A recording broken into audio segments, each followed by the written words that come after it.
এবার তুমি যদি বেঙ্গল প্রো টি20 দেখো, ঠিক আছে, ওটাতে কি হচ্ছে, তুমি যদি সব টিমে যদি নাম তুলে দেখো তাহলে ওইখানে 60% প্লেয়ার বাইরের ছেলেরা আছে। হচ্ছে বেঙ্গল প্রো টি20 লিগ, কিন্তু এখানে 60% প্লেয়ার কিন্তু বাইরে ভূমিপুত্র ছেলেরা কই। যখন অ্যাট দ্য সেম টাইম যখন আমরা ডিস্ট্রিক্ট খেলি বা মানে কি বলবো, ওই যে বাচ্চারা ডিস্ট্রিক্ট খেলে সব কিছু খেলে, তখন তোমরা মানে কি ওর বাবা মা থেকে নিয়ে ওর বোনাফাইড, ওর স্কুলের সার্টিফিকেট সব কিছু চেক করো। তো তুমি যখন এইটা তুমি এত ডিপ যেও না, তুমি শুধু এইটা যারা বাইরে থেকে এসে সাইন করতেছে তোমরা তো জানো কি এই ছেলেরা বাইরে থেকে আসছে, কেন কি তোমরা থাম ইমপ্রেশন দিয়ে নাও।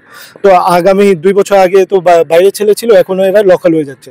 অনেক গার্জিয়ানরা আছে যার ছেলেরা ক্যাম্পে চান্স পেয়েছে, ক্যাম্পে যাচ্ছে, ক্যাম্প করতে সব কিছু করতে। এন্ড অফ দ্য ডে ওদের ছেলে কি খেলতে পারছে?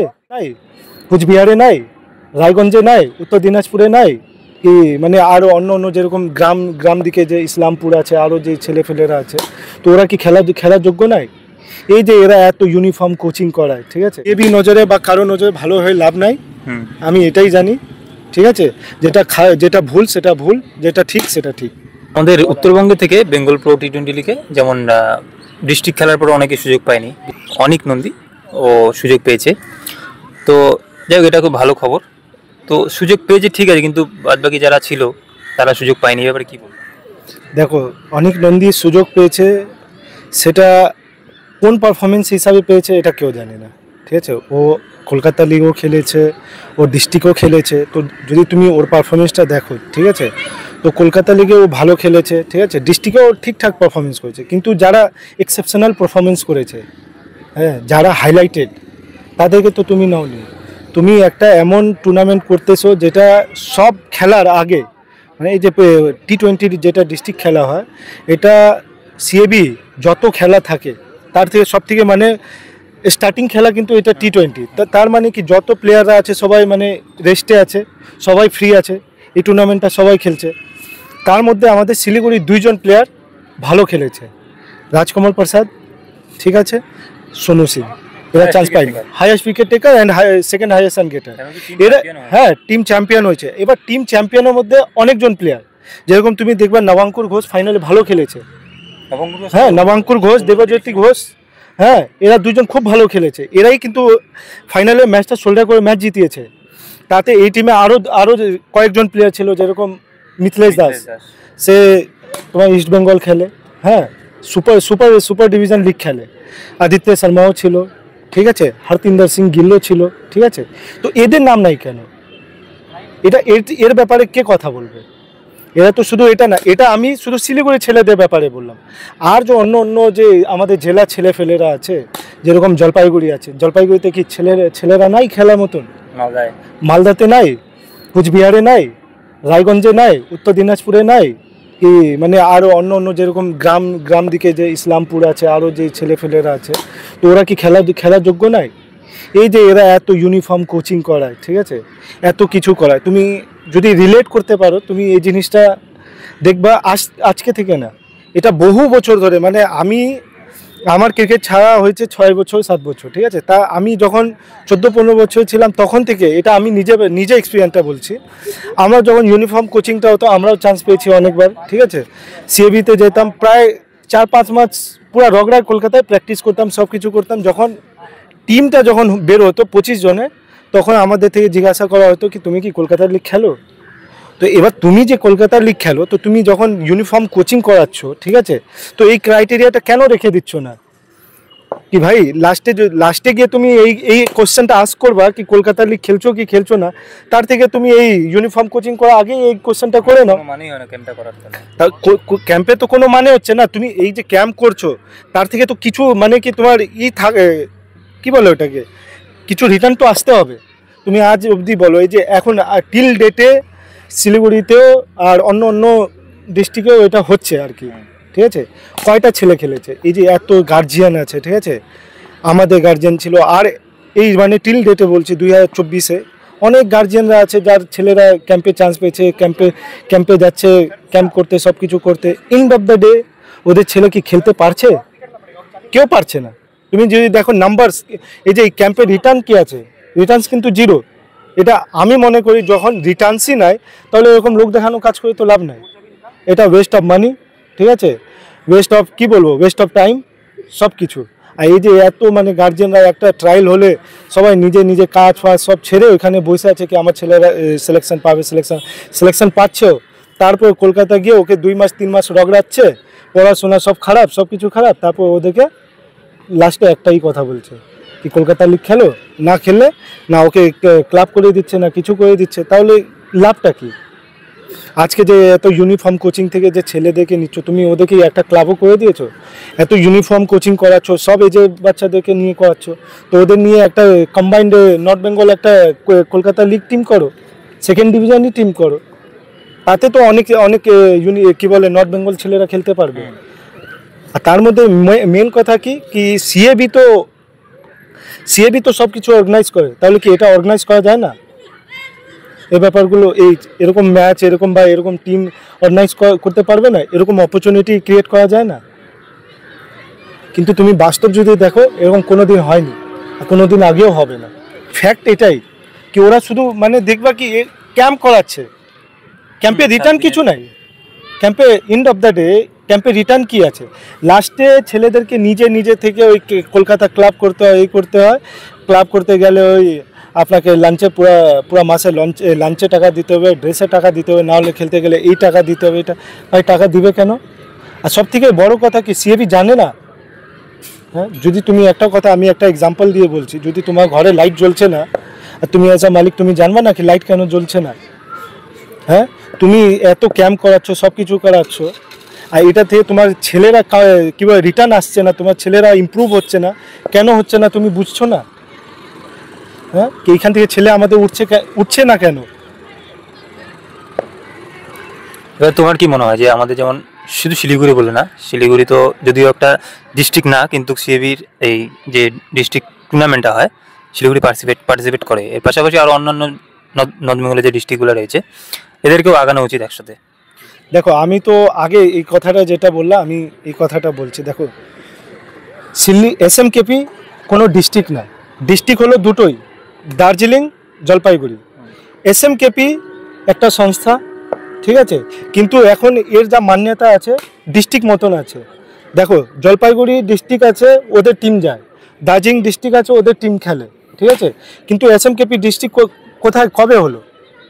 কিন্তু কেউ না কেউ এটা নিয়ে মানে লড়ে গিয়ে এটা এসএমকেপিটাকে অর্জন করেছে, যে যার ব্যানারের নিচে আমরা খেলছি। তো যদি তুমি ভাবো কি যদি কেউ মানে আজকে আমাদের মানে কি বলবো আগেকার যেই মানুষ হোক যেটা এটা করেছে, এটা লড়ে গিয়ে এটা মানে টিম নিয়েছে, এসএমকেপি যেটা অর্গানাইজেশনটা তৈরি করেছে, কেউ না কেউ তো লড়েছে এর জন্য। তো যদি ওনারা যদি লড়ে এটা করতে পারে, হ্যাঁ এসএমকেপি বানাতে পারে, তাহলে কি আমরা পুরো নর্থ বেঙ্গল সবাই একসাথে হয়ে, ঠিক আছে। আর যেহেতু আমরা দেখছি কি আমাদের সাথে নাইনসাফি হচ্ছে, আমি এটা বলছি না কি যদি আমাদের সাথে ভালো হতো তাহলে আমি এই কথাটা বলতাম না। আমরা বারবারে দেখছি, আমি ধরো ছাড়ো শিলিগুড়ির কথা ছেড়েই দাও, কি আমি শিলিগুড়ি ছেলে, আমি শিলিগুড়ি ছেলেদের ব্যাপারে বলছি। তুমি একটা ছেলে দেখাও না কি জলপাইগুড়ি থেকে খেলছে, সিঙ্গেল ছেলে তুমি দেখাও, সিঙ্গেল ছেলে নাই তো। মালদা থেকে একটা সিঙ্গেল ছেলে দেখাও কি এই মালদা এই ছেলেটা খেলতেছে। হ্যাঁ, উত্তর দিনাজপুর থেকে দেখাও কি একটা সিঙ্গেল ছেলে খেলছে। তুমি কুচবিহার থেকে 1-2 ছেলে দেখবা খেলতে পারতেছে, তারাও কি পারফরমেন্সে খেলছে কি হ্যাঁ কেউ জানে না, কিন্তু ওরা খেলছে। হ্যাঁ, তাদের মধ্যে অনেক কিছু ব্যাপার আছে, কিন্তু অ্যাজ এ অ্যাবিলিটি কি আমাদের এই যে এত বড় নর্থ বেঙ্গলে কি অ্যাবিলিটি নাই? আর এর থেকেও বড় কথা কি এরা যে খেলছে না, আজকে ধরো সোনু সিং বা রাজকমল বা এখন দেখো তুমি কি বলে হরতিন্দর সিং গিল 2023 সালে ও নিয়েছে 38 উইকেট, 38 উইকেটস, ঠিক আছে, নো ক্যাম্প কল নাথিং, ঠিক আছে। এবছর 2024-এ ও 31টা উইকেট নিয়েছে, কিচ্ছু ওকে না ডাকা হয়েছে না কিছু হয়েছে। এবার ও কী করবে অ্যাজ এ অফ স্পিনার, এত ছোটো মাঠে ও 38টাকে পরপর 2 বছর এত ভালো পারফরমেন্স করার পরেও ওকে চান্স দিচ্ছে না। নবাঙ্কুর ঘোষ এই বছর এত ভালো খেলতে পারে, কিন্তু প্রিভিয়াস ইয়ার ও ভালো খেলেছে। দেবজ্যোতি ঘোষ 2 বছর ধরে ভালো পারফরমেন্স করতেছে। মিথিলেশ দাসে আমি একটা ম্যাচ দেখলাম কি প্রথম ম্যাচে ইস্ট বেঙ্গল হয়ে যখন ও খেলে প্রথম ম্যাচে 85 করেছে, টিমটা খুব ভালো অবস্থায় ছিল না, ওইখান থেকে 85 করেছে, ঠিক আছে, আর 2টো না 3টে উইকেটও নিয়েছে। থার্ড ম্যাচ থেকে ওকে ড্রপ করে দিয়েছে, থার্ড ম্যাচ থেকে ড্রপ। তো তুমি যখন চান্সই দিবা না, এটা কে এত বড় প্লেয়ার হয়েছে যে মানে কন্টিনিউয়াসলি এত ভালো মানে পারফরমেন্স দিতে পেরেছে? তুমি তো নিজে প্লেয়ারদেরকে নষ্ট করে দিচ্ছ। তুমি বলছো কি প্লেয়ারদেরকে চান্স না দিলে, দেখো প্লেয়ারদেরকে বানানো হয়, ঠিক আছে, ওরা রেডি হয়ে আসে না, তোমাকে বানাতে হবে। তুমি ওকে কি চেয়ারে বসায় তুমি ওকে কি প্লেয়ার বানাতে পারবা? তো তুমি একটা ম্যাচে ভালো খেলছে, একটা ম্যাচ চান্স দিচ্ছ, ওটাতে না পারলে তুমি ওকে ডাইরেক্ট ড্রপই করে দিচ্ছ পুরো সিজনই। হ্যাঁ, আর তাতে তুমি চাচ্ছ কি আমি সে মানে কীভাবে বাংলা ছেলেদের জন্য ভালো ভাবতেছি, এই তো কোথায়? আমি তো গ্রাউন্ড লেভেলে কিছু দেখছি না কি তোমরা ভালো ভাবতেছো কিছু। আমরা এতদিন ধরে দেখে আসছি যে সিএবি যে আছে, উত্তরবঙ্গের ক্রিকেটারদের দিকে একটু নজরটা খুব কমই, এবং উত্তরবঙ্গের ছেলেরা কিন্তু চান্স পাচ্ছে না সেভাবে। তো অন্যান্য রাজ্যে আমরা দেখি যেমন বোর্ড একটাই, মানে রাজ্য একটাই, কিন্তু যেমন মহারাষ্ট্রে যদি আমরা দেখি, মহারাষ্ট্রে 3টা বোর্ড, ক্রিকেট বোর্ড, এবং গুজরাটে যদি সেখানেও 3টা বোর্ড, এবং হরিয়ানাতেও চলছে নাকি এখনও আরেকটা বোর্ড হওয়ার কথা চলছে। এটা একটাই কারণ যে প্লেয়ারদের সুবিধার্থে। তো তোমার কি মনে হয় না যে আমাদের উত্তরবঙ্গে এত ট্যালেন্ট থাকা সত্ত্বেও যদি চান্স না পায়, সেখানে একটা আলাদা বোর্ড তৈরি করা হোক? দেখো যে এই কথা খুব ভালো বলেছো তুমি। দেখো মুম্বাই একটা স্টেট, ঠিক আছে, মহারাষ্ট্র একটা স্টেট, মুম্বাই সিটি, ঠিক আছে, তাদের প্লেয়ারদের ক্ষেত্রে দেখো মুম্বাই, মহারাষ্ট্র, বিদর্ভা 3টা, গুজরাট একটা স্টেট, কিন্তু ওইখান থেকে কয়টা বরোদা সিটি, গুজরাট, বরোদা, ঠিক আছে, সৌরাষ্ট্র, 3টা টিম হচ্ছে। আর এদের যদি তুমি অনেক আছে যেমন তাদের যদি এরিয়া ওয়াইজ বা কিলোমিটার হিসাবে তুমি ওদের ডিস্টেন্সটা দেখবা, তাহলে হয়তো 150-200 কিলোমিটার মাঝখানে, মানে ওদের 200 কিলোমিটার মধ্যে একটা বোর্ড করা হয়েছে। মানে ওরা, আমার মনে হচ্ছে কি ওদের হয়তো 5000 ছেলের উপরে একটা বোর্ড করা হয়েছে, ঠিক আছে, 5000 বা 50,000 ছেলের উপরে। কিন্তু এখানে যদি তুমি বেঙ্গলে দেখো, একটা মানে কি 10 লক্ষ 15 লক্ষ ছেলের উপরে একটা বোর্ড করা হয়েছে। কেন? তুমি যদি সেম টাইম যদি দেখো, লোধা কমিটি পরে হরিয়ানা টিম আগে থেকে ছিল, পাঞ্জাব ছিল, এখন কি হয়ে গেছে, চণ্ডীগড়ও হয়ে গেছে, উত্তরাখণ্ডও হয়ে গেছে। যদি এদের ডিস্টেন্সটা দেখো তুমি, ডিস্টেন্সটা কত, পাঞ্জাব, হরিয়ানা, চণ্ডীগড়, ঠিক আছে, তোমার উত্তরাখণ্ড, দিল্লি, হ্যাঁ, এরা কত পাশাপাশি আছে। তুমি হায়দ্রাবাদ, আন্ধ্রা, ঠিক আছে, আমার মনে হচ্ছে খুব বেশি না হলে কয়েক বছরের মধ্যে তেলেঙ্গানাও একটা বোর্ড হয়ে যাবে, ঠিক আছে। এবার তুমি যদি দেখো তাহলে সিকিম আগে বোর্ড ছিল, তারপর ওদের অ্যাফিলিয়েশন নিয়ে নেওয়া হয়েছে, বিহার থেকে অ্যাফিলিয়েশন নিয়ে নেওয়া হয়েছিল, ওরাও তো প্রতিবাদ করেছে, ওরাও তো এর জন্য আবার নেওয়ার জন্য তো লড়েছে, কেউ না কেউ তো লড়েছে। তো আমরা এত বড় এরিয়া, আমাদের যদি তুমি কিলোমিটার হিসাবে দেখো, তো আমরা কলকাতায় যেতে গেলে আমাদের এই শিলিগুড়ি থেকে আমাদের 560 কিলোমিটার বাই ট্রেন লাগে, বাই বাস 700। হ্যাঁ, এদিকে কুচবিহার আছে, রায়গঞ্জ আছে, আলিপুরদুয়ার আছে, এদের কথা আমি বলছি না, এদের কথা ছেড়েই দাও, ঠিক আছে। তারপর মালদা আছে, বাই বাস গেলে 700+। তো এত দূরে, এত মানে ডিস্টেন্স থাকা পরেও এত মানে যদি তুমি দেখো, যদি ক্রীড়া হিসাবে, খেল হিসাবে, স্পোর্টস হিসাবে সবথেকে বেশি যদি স্পোর্টস কোনো মানে স্টেটে হয়, সেটা হলো বেঙ্গল। হ্যাঁ, যদি খেলা হিসাবে দেখো তাহলে সবথেকে বেশি মানে খেলা কিন্তু বেঙ্গলে হয়, কিন্তু বেঙ্গলে দেখো একটা বোর্ড ক্রিকেট চালাচ্ছে, এত বড় এরিয়াটাকে কিলোমিটার হিসাবে যদি তুমি দেখো বা ডিস্ট্রিক্ট হিসাবে দেখো, তো একটা বোর্ড চালাচ্ছে। বেঙ্গল আন্ডারে 23 ডিস্ট্রিক্ট আছে, 23 ডিস্ট্রিক্টকে একটা বোর্ড চালাচ্ছে। তো কি করে ঠিক করে নজর দিবে কি? আমাদের কাছে ছেলে কি বলে ট্যালেন্ট নাই? তুমি ট্যালেন্টকে উঠতেই দিচ্ছ না। তুমি যদি দেখো, তুমি সৌরভ গাঙ্গুলি পরে একজন সবথেকে বেশি মানে কি ইন্টারন্যাশনাল ক্রিকেট খেলেছে বা ইন্ডিয়াকে রিপ্রেজেন্ট করেছে, সে হলো ঋদ্ধিমান শাহ। হ্যাঁ, তাকে তোমার বেঙ্গল ছাড়তে হয়েছে, এটা তো মানা যায়? হ্যাঁ, তো এই কথাগুলো কে বলবে? এই কথাগুলো তো উঠাতে হবে না। তুমি একজন এত মানে কি এত বড় প্লেয়ারকে, এত সব কিছু প্লেয়ারকে, মানে কি বলবো, এত নাম করা প্লেয়ারকে, যে সৌরভ গাঙ্গুলি পরে সব থেকে বেশি মানে ইন্ডিয়াকে রিপ্রেজেন্ট করেছে, তাদেরকে তুমি স্টেট ছাড়তে বাধ্য করে দিয়েছো একটা নর্মাল কথাতে, মানে কি একটা অফিসিয়াল জন্য। হ্যাঁ, আর তাতে তোমার গায়ে লাগেনি। তো এবার এটা তার থেকে কি বোঝা যায়? ও নর্থ বেঙ্গলের ছেলে, তার জন্য তুমি ওকে যেতে দিয়েছো।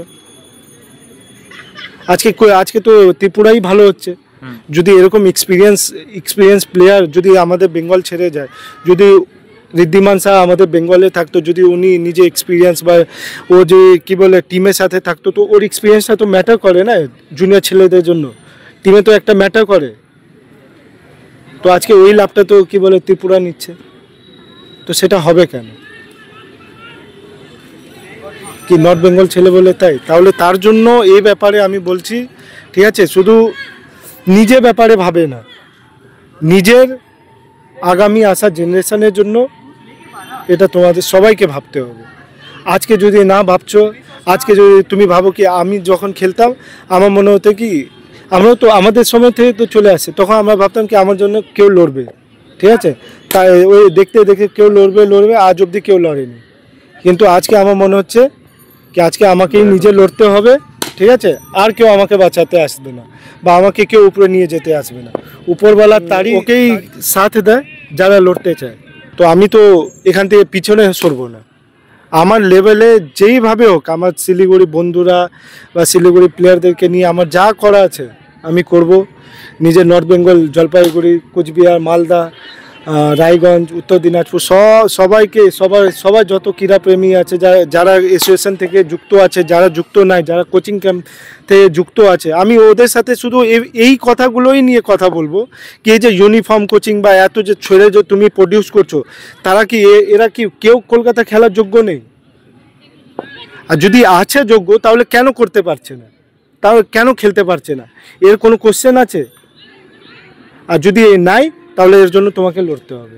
আমি এইটাই তোমার वीडियो माध्यम बोलबो कि अगर किसी को भी मेरा बात ख़राब लग रहा है तो आप ये वीडियो मत देखिए।